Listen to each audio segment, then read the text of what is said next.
Fala aí, galera. Tô jogando aqui. Eu não tô jogando, estou contando uma história. A história de Oep. Esse clássico menino.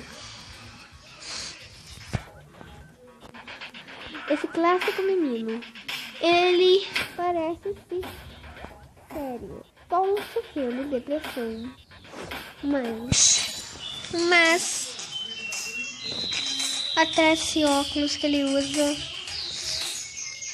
é uma coisa triste. Ele vive chorando em secretamente, com o dedão levantado, precisando de alguma coisa.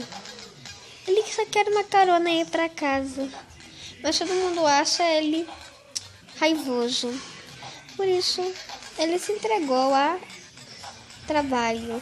Se entregou a matar pessoas. Matar os nazistas. Pois ele é um nazista que gosta de matar nazista. É um traíra. Mas ele sempre é triste. Ele tem um irmão mais velho. O outro mais velho.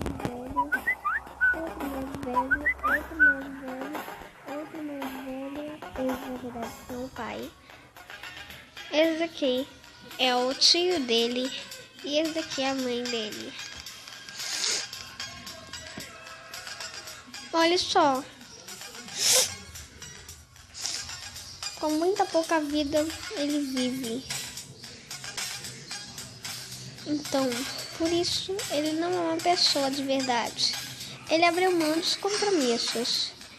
E hoje não é feliz. Ele é muito triste.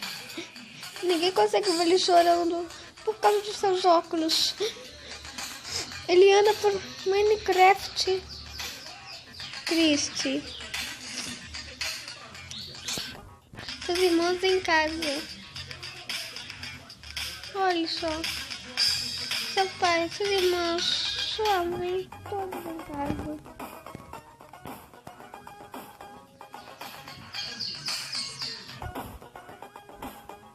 E seu pai? Esse cara aqui, ó. Cadê ele? Ele falou que nunca desistiria dele. Só que desistiu. Por ele morreu e drama. Também não faz nada.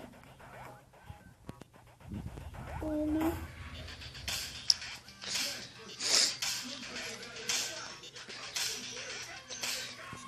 e esse é o meu mais novo. Eu vou te bater nele. Ele tinha uma boa vida antes de ir para a guerra. Mas hoje ele é triste.